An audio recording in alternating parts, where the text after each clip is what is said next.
Sejam bem-vindos ao segundo episódio do Pauta da Coop. E o tema hoje é sobre cooperativismo. Estamos recebendo aqui o presidente da Sicredi Valor Sustentável Paraná-São Paulo, Rudeney Fischer, o diretor da Casa Cooperativa de Nova Petrópolis, Paulo César, e a nossa gerente de cooperativismo, Patrícia Goulart. Sejam todos muito bem-vindos ao nosso episódio do podcast. E hoje nós vamos falar de um tema super importante, né, Rude, que é o cooperativismo. Com certeza, obrigado. Bom dia, James. Com certeza é um tema muito relevante, né? Que tem que ser pauta, né? Inclusive o nosso movimento, né, cooperativo tem que ser cada vez mais difundido, então tem que ser pauta sim, né? Levar cada vez mais a informação do cooperativismo, né, para as pessoas, tomar conhecimento cada vez mais desse importante movimento que transforma o mundo, né? Por que não transformar as pessoas através de maior conhecimento? E hoje o nosso convidado especial é o Paulo, que vem lá de Nova Petrópolis, que tem um conhecimento muito grande sobre o cooperativismo, sobre a história. E a gente quer ouvir um pouquinho, né, Paulo? Como que surgiu esse movimento do cooperativismo, tanto no Brasil quanto globalmente hoje com você. Seja muito bem-vindo. Bom dia, muito obrigado. Primeiramente, eu preciso agradecer o convite que a Valor Sustentável fez para mim, proporcionando esse momento, né, onde eu posso estar aqui com vocês, conversando com o presidente, né, conversando com os amigos, um pouquinho sobre o cooperativismo, que é um movimento muito importante, do qual nós todos, né, que pertencemos às cooperativas, independente do ramo, pertencemos. Não podemos esquecer que esse é um ano muito especial, né, ano de 2025, que foi declarado pela ONU como o Ano Internacional das Cooperativas. É a segunda vez que a ONU faz isso, né? Então ela já tinha declarado isso em 2012, né? E agora declara de novo em 2025. E aí, existe uma pergunta que as pessoas às vezes fazem para mim, muito de forma recorrente. Por que a ONU fez isso duas vezes, né? E aí eu vou entrar na sua pergunta, que fala um pouquinho da nossa história. Porque o nosso movimento é muito importante. O nosso movimento, como o presidente fala, ele é um movimento transformador. Ele transforma não apenas a cooperativa, transforma as vidas, transforma a sociedade. E para a gente entender isso, a gente precisa mergulhar um pouquinho na história. Então, já que te pediam como é que as coisas aconteceram, eu vou contar um pouquinho dessa história para a gente entender, né? De forma rápida e sucinta, obviamente, né? Porque ao longo das palestras, por exemplo, que eu faço, eu levo de 1h30, 2 horas só falando sobre o assunto e às vezes nem falo tudo. Mas de forma breve, é imperativo a gente entender que esse movimento nasce da necessidade. A necessidade das pessoas de melhorar de vida e de melhorar suas condições de vida. Ele nasce na Europa, na Inglaterra, né, no ano de 1844. Ano passado o movimento fez 180 anos, né? Na verdade, até existem registros de cooperativas anteriores a esse movimento, né? Mas de forma, digamos, ordenada, se diz que 1844 é o início do movimento cooperativo moderno que a gente conhece a partir de hoje, né? A partir daquele período, né? Que foi a criação da primeira cooperativa em Rochdale, na Inglaterra, uma cooperativa de consumo realizada, né, e fundada por 28 pessoas, 27 homens e uma mulher, completamente à frente do seu tempo, né, e uma minoria extraordinária, porque nós temos que pensar que naquele período a Europa vivia sob mazelas. Não é a Europa de hoje, onde a gente quer ir lá passar as férias, ou até inclusive sair do Brasil para viver uma vida melhor, né, se diz, né. Aí o que acontece? Não, naquela época a Europa era uma Europa de crise econômica, de desemprego, de pandemias, né? Se morria aos milhões, né? As pessoas eram muito doentes, resultados de guerras, né? De extrema pobreza. Eram 6 milhões de pessoas que viviam nessa condição. 6 milhões de pessoas que viviam nessa condição. E aí, quando a gente pensa nesse número enorme de pessoas que viviam nessa zona de conforto, e a gente pensa numa pequena minoria que teve essa ideia, né? 28 pessoas, é muito pouco, né? É uma pontinha lá de uma agulha, né? Eles tiveram essa ideia extraordinária de fazer o quê? Juntar as economias que eles tinham, juntar 1 libra cada um, sabe? Juntaram essas pessoas, essas 28 pessoas, é como se fosse juntar 28 reais, tu entende? Esse era o período, isso era o que eles recebiam. Eles recebiam 1 libra, 1 shilling mês. Era muito pouco, era um período de extrema escassez. E essas pessoas tiveram a ideia de juntar o seu dinheiro, pessoas diferentes, né, famílias diferentes, juntaram seu dinheiro e criaram uma primeira cooperativa de consumo. Para vocês terem uma ideia da escassez, ou por exemplo do pioneirismo, eles adquiriram com esse dinheiro um saco de farinha de trigo, 13 velas, um pote de manteiga, tá? E mais outros 2, 3 produtos. Não era muita coisa. Assim começa a cooperativa. E ela começa com uma pressão enorme, porque os empresários da época, né, eles faziam espionagem industrial, vamos dizer assim, mas no sistema antigo. Na Inglaterra tinha um grupo de crianças que a gente chama de Doffers. O que são os Doffers? Provavelmente vocês já devem ter visto filmes antigos, né? Especialmente os da Inglaterra. Se tu pegar aqueles filmes antigos, tu olhar aquelas criancinhas que elas tinham, tipo, uma idade assim, entre 12 e 13 anos, normalmente eles tinham uma boina na cabeça, uns terninhos, né? Umas meias curtinhas, né? Essas crianças, elas trabalhavam para as indústrias, para as empresas, na época, praticamente trabalho escravo, porque a criança não se remunerava. Mas mais do que elas apenas trabalhar para as empresas, elas tinham um papel de espionagem e de fazer bullying com os concorrentes. Então eles contratavam essas crianças para ir lá e depreciar um ao outro. E essa cooperativa nasce justamente nesse momento, com esse tipo de atitude.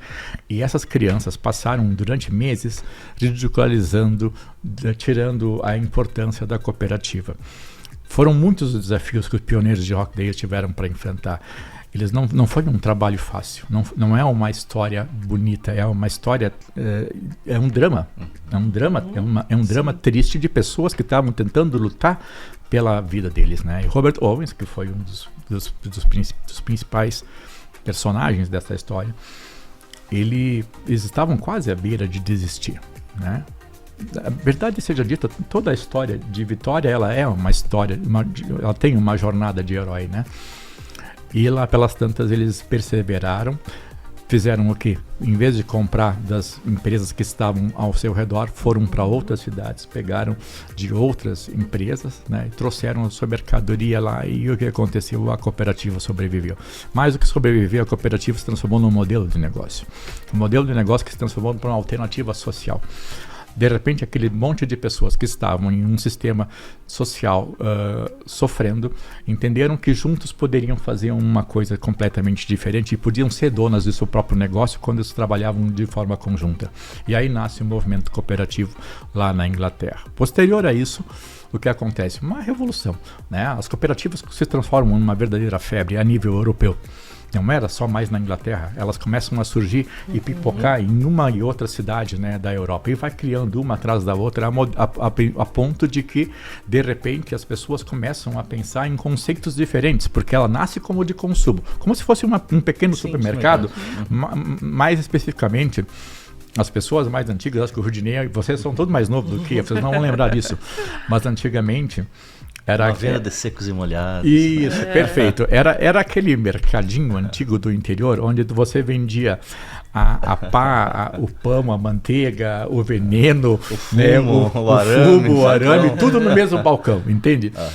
Então assim começa. Só que daí de repente começaram a observar que poderia ser aplicado em outras áreas, né? E aí nasce a primeira cooperativa de crédito na Europa, que é na Alemanha, o sistema Raiffeisen, né? Do qual o sistema Sicredi, por exemplo, hoje descende, né? Hoje, por exemplo, nós comemoramos há pouco tempo atrás 120 anos. Por que a gente comemora 120 anos? Porque lá, quando a cooperativa completou 100 anos, né, vem uma equipe da Europa.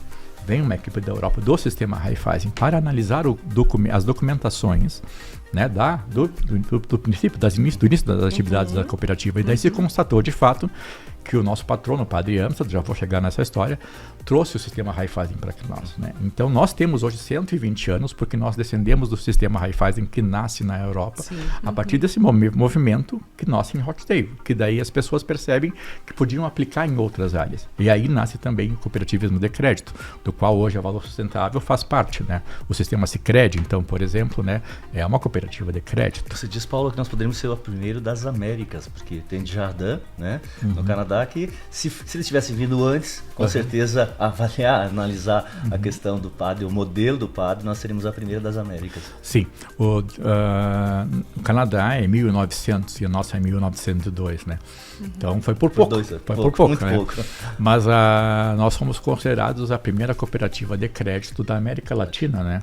Então, dentro do sistema latino-americano, a gente foi pioneiro nessa questão. E aí é interessante entender a história do cooperativismo através da vinda do patrono do cooperativismo brasileiro.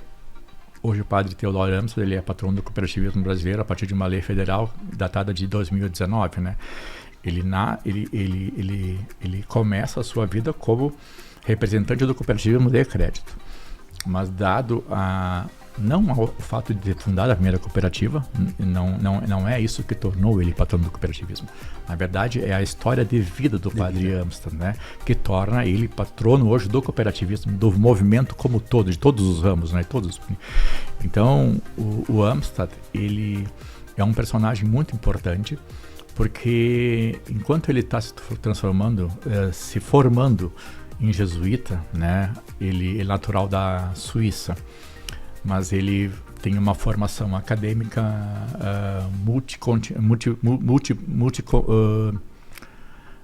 de vários países, na verdade, perdão. Ele acaba passando por vários países. Ele começa a formação acadêmica dele na Áustria, na Holanda e finaliza ela na Inglaterra. E quando ele está finalizando os estudos para se tornar um jesuíta, ele está numa Inglaterra transformada pelos pioneiros de Rochdale. Então, haviam se passado 40 anos. As cooperativas já estavam institucionalizadas e já tinham um movimento de crédito. Ele acaba conhecendo, inclusive, né, se pressupõe, né, na verdade não existe uma documentação oficial que comprove isso. Mas o que a gente tem? A gente tem as informações que cruzam o início do movimento lá do Raiffeisen na Alemanha, com uma permanência do Amsterdam no movimento de uma guerra que acontecia lá. Olha que interessante, o Amsterdam, quando jovem, né, enquanto ele estava estudando, ele fez um trabalho acadêmico no movimento, numa guerra. Agora eu não sei dizer qual é que era a guerra que estava acontecendo na Alemanha, e ele estava naquele período lá, onde ele conhece, então, provavelmente o sistema Raiffeisen. Ali, enquanto, digamos, ele era capelão da infantaria, né? E ele coloca isso no livro dele, que enquanto ele estava como capelão, ele entendeu que não era o suficiente, porque os soldados vinham arrebentados, né? E eles não estavam, ele sentia que o que ele fazia não era o suficiente para ajudar. Daí ele resolve ser cozinheiro. Ele tem uma medalha de guerra, ele coloca no livro. A única medalha militar dele de guerra é de chefe de guerra, né? Desse período ali onde ele estava. Mas aí se pressupõe que nesse período ele conhece o movimento do cooperativismo de crédito do Raiffeisen, porque tem que ter em algum momento da história esse conhecimento que ele traz, porque é determinante. Está nos livros de história, por exemplo, nas pesquisas, que o sistema que ele traz é o Raiffeisen. E a nossa dúvida é em quando ele aconteceu, esse movimento na Europa, né? Então, dentro das pesquisas que eu faço, eu acredito que é nesse movimento onde ele está servindo como capelão, que daí ele acaba, como ele é interessado pelo assunto, ele acaba se aprofundando nisso. Aí o que acontece? Ele vem para o Brasil em 1885, acaba chegando na comunidade de Nova Petrópolis, que na época não é a Nova Petrópolis de hoje, sabe, gente? Hoje as cidades brasileiras elas estão muito evoluídas. Eu converso muito com as pessoas a nível de Brasil, né? Eu sempre digo assim, gente, a gente tem uma tendência, e essa tendência é política, na verdade, né? Porque a política ela nos ensina a depreciar o trabalho do outro, infelizmente. E ela devia ensinar a gente a valorizar o que nós temos, né? E o que a gente acontece com essa cultura? A gente acaba depreciando o lugar onde a gente está, né? Com uma síndrome de vira-lata. A gente olha para tudo parecendo que as coisas estão ruins, quando na verdade as coisas estão boas. O Brasil não é um país ruim. O Brasil é um país bom. O Brasil é um país que as entidades a nível mundial apostam na gente, né? O mercado a nível mundial. A gente está aí dizendo que o mercado não está bom, mas o país está prosperando. E aí o que acontece? Eu viajo muito. Gente, o Brasil é um país majoritariamente de pessoas boas. A gente encontra pessoas boas em todo lugar. A gente encontra pessoas trabalhadoras em todo lugar.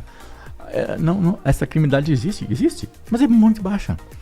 Você é capaz de passar as férias em todo lugar, caminhar e não encontrar nada disso, sabe? É uma coisa muito pontual, né?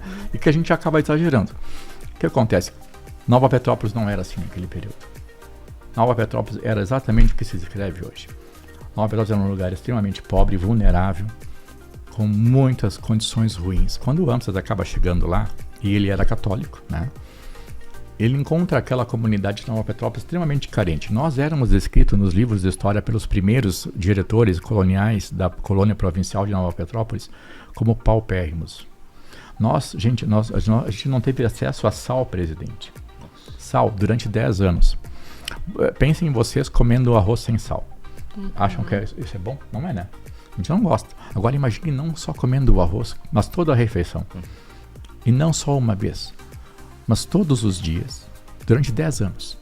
10 anos. Isso era o perigo, o tipo de vulnerabilidade que o Amsterdã encontrou quando chegou em Nova Petrópolis. E mais do que isso, nós tínhamos uma disputa entre católicos e luteranos. Né?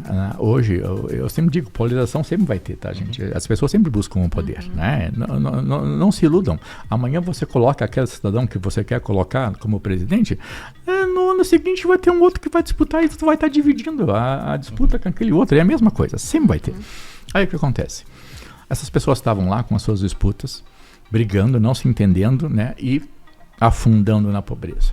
E o Amsterdã faz uma coisa muito fora da curva, gente. Ele consegue fazer uma coisa tão fora da curva que eu costumo dizer que é atemporal para nós nos nossos dias de hoje. A gente não consegue fazer o que esse cara fez. Ele olhou para além do time dele, né? Ele era católico. Ele olhou e disse assim, cara, eu não posso fazer o que eu quero fazer só olhando para nós. Eu preciso juntar aqueles caras do outro lado. Né? Isso ele fez, sabe? Ele pensou estrategicamente. Olha, eu não posso trabalhar sozinho, eu tenho que pegar o cara do outro bairro, né? Acontece muito isso, a gente tem essa coisa do bairrismo também, né? Sim. O meu bairro é melhor que o do fulano, né? Eu não gosto de, né? Sabe? Mas às vezes os bairros têm que se juntar. Às vezes a gente tem que tentar se ajudar, né? Sabe? Às vezes as comunidades, os estados, né? Esse conceito, na verdade, é um conceito muito antigo, inclusive é de competitividade, né? Por exemplo, todo mundo sabe, ou deveria saber, que nenhum lugar é autossuficiente. Esse é o conceito básico do comércio. E nós não somos autossuficientes. Cada um de nós vai ser melhor em alguma coisa, né?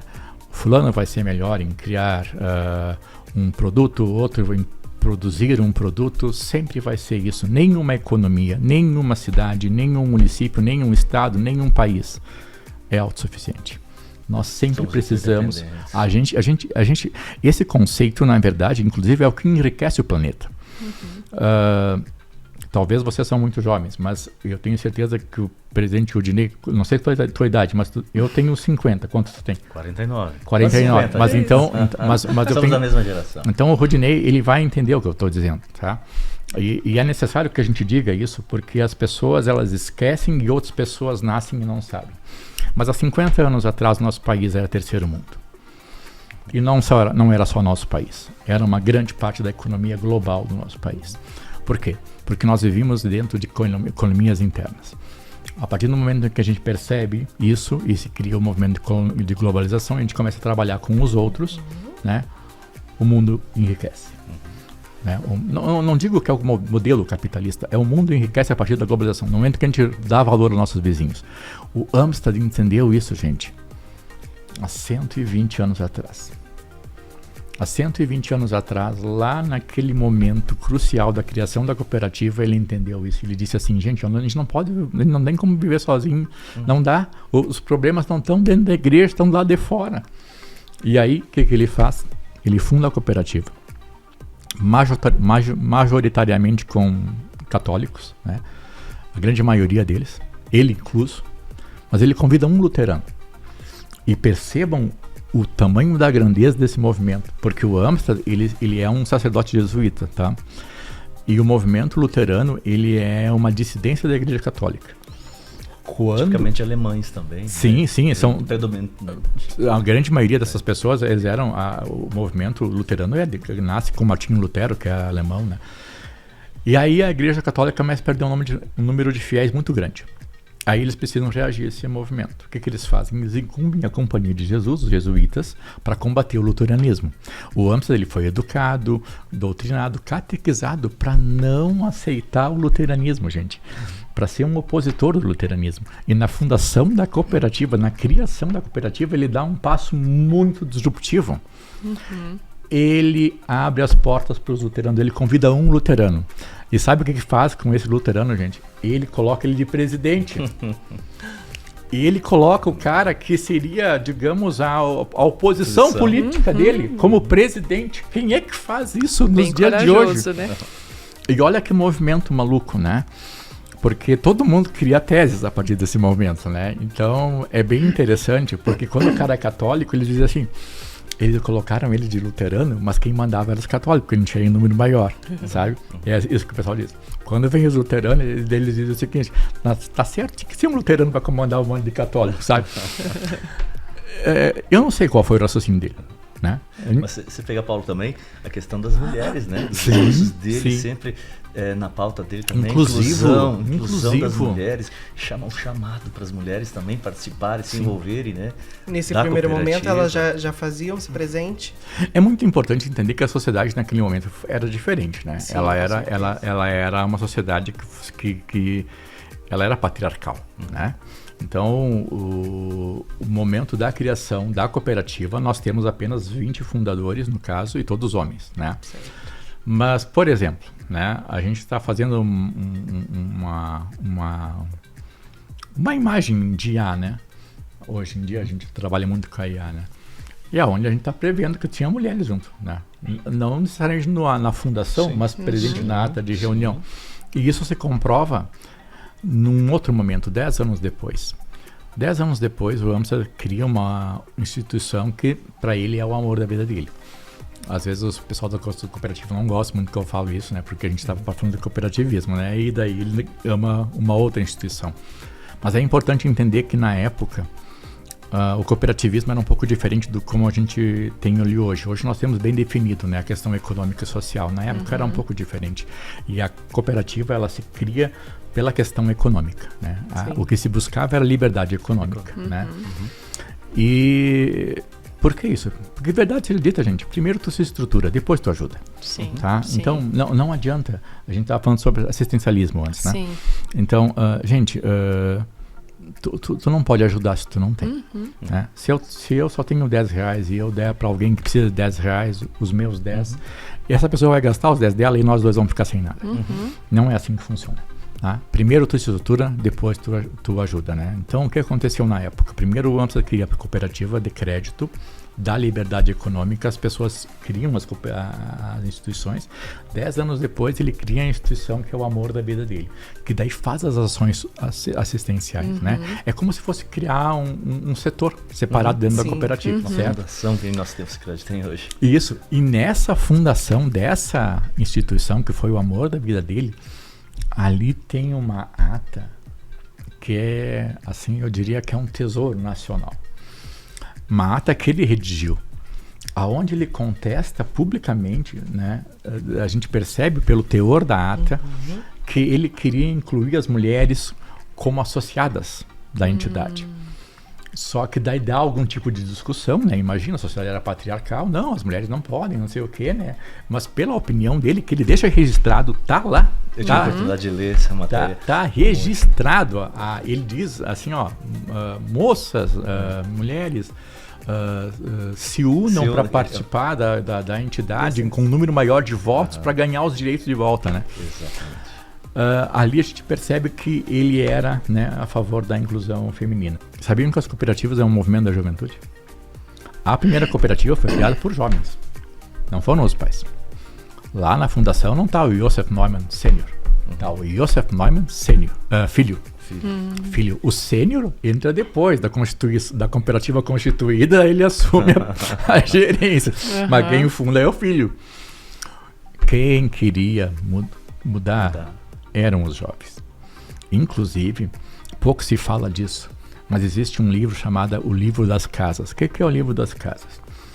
Ele é um material, né, que a igreja tem que mandar para o Roma, né? Então, por exemplo, assim, é que nem o relatório que tu tem que prestar lá para os teus, dentro da hierarquia da cooperativa, né? O que eu fiz hoje, o que eu não fiz, como é que tá, qual é o plano de ação, babá, beleza. Sim. O Amstrad, como um jesuíta, tinha que botar tudo em registro. E ele mandava as coisas para o clero, que daí analisava aquilo que mandava para Roma. O superior do Amstrad olhava as coisas que o Amstrad fazia e não gostava. Tem uma carta enviada para Roma, que a gente tem a cópia, né? Onde o padre Eugênio Steinhardt, que era o superior do Amstrad, se queixa do Amstrad. Ele diz o seguinte, que o Amstrad está se envolvendo demais na criação de cooperativas com pessoas acatólicas, né? Criando o movimento de cooperativas com jovens que ainda não têm a constituição do matrimônio, né? Que está promovendo ações sociais, né? E que não está se dedicando às questões, por exemplo, do estudo da Bíblia, as questões éticas e morais da igreja. Então havia uma queixa. Então, em outras palavras, não foi fácil para o Amstrad.